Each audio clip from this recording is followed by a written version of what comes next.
Okay, this is a continuation of my last video I did on teaching magic, but why? And we're going to get more into the why because it, it, that's the motivation. That's what inspires us to do what we do. And when it comes to teaching magic, you have to identify why. Why am I doing this? What is it I get out of this? Well, I learned a long time ago. My job is to put smiles on people's faces and joy in their hearts. And my teaching magic is doing exactly that. Um, I'm predominantly teaching children between the ages of 6 and 12. I've taught teenagers and I even taught seniors, and I do enjoy doing them. But it's the children that I seem to make the biggest impact upon. And there's more money involved in teaching the children in a classroom type setting, or at summer camp, things like that. So I want to share with you when I was a young boy, when I first started learning magic, one of the first tricks I created or I've discovered was how to make a handkerchief disappear. Now, I was only, probably about 12 years old, something like that, and I had found a piece of cloth. I think it was red, if I remember right, and I fastened it to a rope or a piece of string that ran up my sleeve, across my back, and over to my other arm, and I tied it onto the other arm. So I would pull the handkerchief out of my sleeve and hold on to it.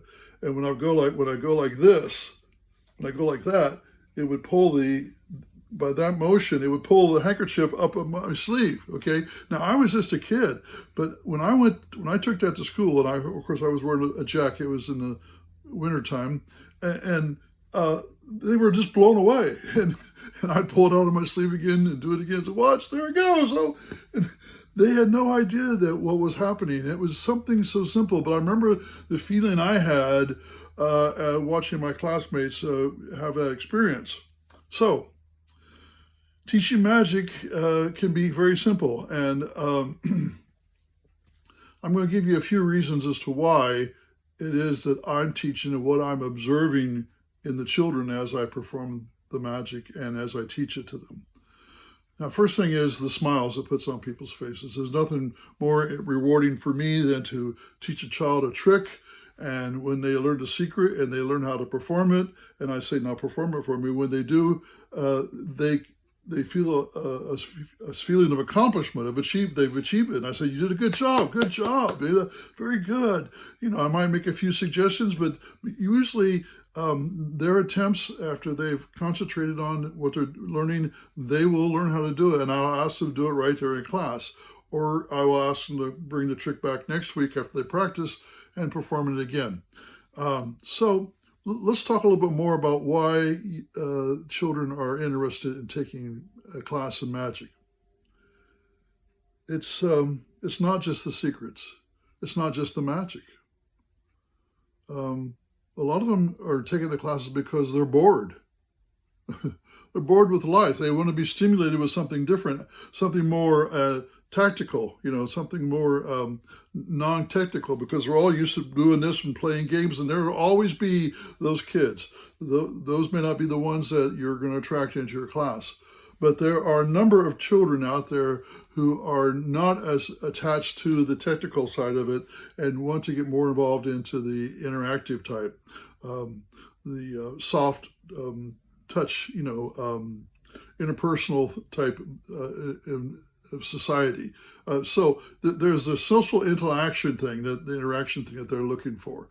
Now, a lot of this may be subconscious. They may not be aware of the fact that they need to be more interactive and more sociable, but they'll have an intuitive part about them. They'll say, I want to be like that. They want to emulate that when they see it in the adults. So they know that magic will be one way of doing that. They're telling a story or presenting a trick in a manner that it draws people's attention to them. Obviously, they're interested in drawing attention to themselves, and there's nothing wrong with that, especially when you're a child. You're performing magic. First, you're enthralled by the fact that you learn to trick yourself, that you can even fool yourself, and then you get to the point where you actually are performing magic for other people. And I know some children, when they perform their magic, they look down and they just do their trick like this. And the other ones will learn how to look up and interact and be part of the audience as they do their magic. And that's my goal, is to help them do that. I have found there have been a few kids in my class, when they first came to my class, they didn't open up, they didn't want to talk, there was a lack of communication. But over a period of time, through my teaching and the class itself and what I was giving them, they begin to open up and they begin to participate. In fact, one of the things I got really excited about is teaching tricks to kids, and I'd have my method in which I would do it. I would show them, tell the story, do the patter, whatever. And then when they did it, they come up with their own version. I thought, this is great, that they were able to adapt to the trick and create their own story as to why they were using the props they were using.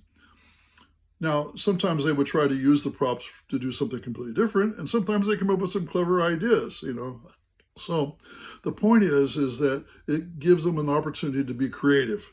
And children need that today. They need to be inspired. There's so much of a mind control and a shutting down the creativity within us to conform. And teaching magic opens that up. And so this is another reason why I think it's so vital. So there's another aspect of it that is subconscious, and that is the fact that when you perform magic, you're creating an illusion. And so kids get to decide, is it real or is it an illusion? So there's a contrast between illusion and reality. And at that stage in their life, and hopefully as adults too, we all begin to realize there's a difference between what we know as an illusion and reality. And how do you measure the two? How is it that you're able to do it? How is it that we create this illusion? That we do that. I mean, our lives, we do create an illusion. We have our facade that we put on of our personality and how we present ourselves to the people, and it may not be the real you. There's nothing wrong with that, but the object is to get past that. And children are learning how to do that in their interaction. And with the props that I'm using and giving for them, they get to decide, this is how I create the illusion by using these tricks. And they get the element I teach them, where you take something that's real and you mix it with something that's not real, and put the two together, and it makes it convincing, and it creates the illusion. And so what we do is, I may have an object, and I say I have a just ordinary coin here, when the truth is it's not an ordinary coin, it's one that folds in half.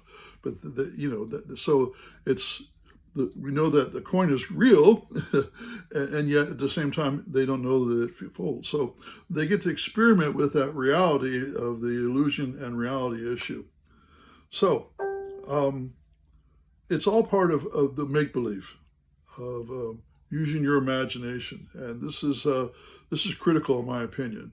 Now, eye-hand coordination is another thing that I'm going to stress.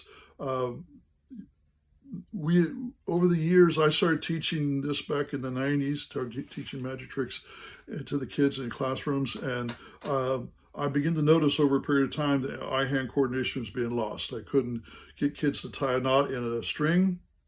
I couldn't get them to flip a coin and catch it and do this. I couldn't get them to do that. I couldn't get them to shuffle cards. Even today, I'm having to back up a little bit and teach some of the kids how to do some of this. Shuffling cards. I do spend some time in my class about how to manipulate cards, to learn the names of the cards. They don't even know the names quite often. So there is that part that they're learning. I would present to them with the fact that you have your hands and you have your eyes and your brain, and you got to get them to coordinate to work together. So I do the whole thing of pat your head, rub your stomach, and I say, switch now, switch. A lot of them cannot do that. And then I say, do this, separate your fingers like this. Like, I'll get it straight here. I use my own eye-hand coordination thing. I encourage them to do this, and I teach them how to do that,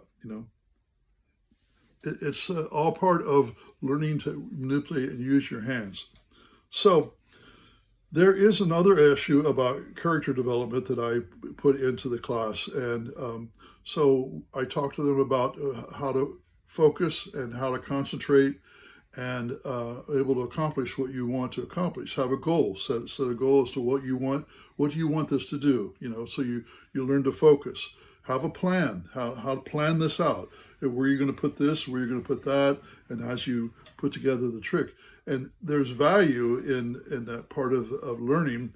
And then there's a part of they have to learn how to take action from the ideas. In other words, they have an idea, but am I going to do it with this hand? Am I going to do this hand? And so there's that aspect of it. The other thing I talk about in my classes is the difference between lying and being a mischief. In this world of illusion, there's a lot of false lying examples. But the question is, we learn how to play with an illusion. And so I basically share with the kids the difference between outright lying versus being mischief. For example, I may say, you see in my hand, I have 2 coins. And the truth is, I had 3 coins. But I don't say, I have 2 coins. I say, you see 3 coins. So I'm not lying. Do you see the difference? I've learned over the years not to lie. And it saves me a lot of hassle. So I choose my words wisely. So you see 2 coins. And the truth is there were 3 coins.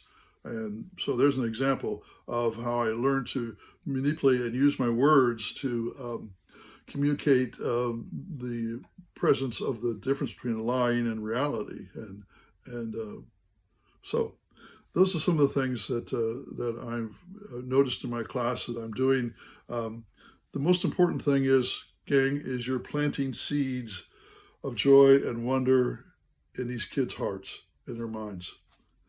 But it goes down deep into the heart, and they'll take this with them as they mature and grow. They may not all become magicians. They may totally forget the magic tricks. It doesn't matter.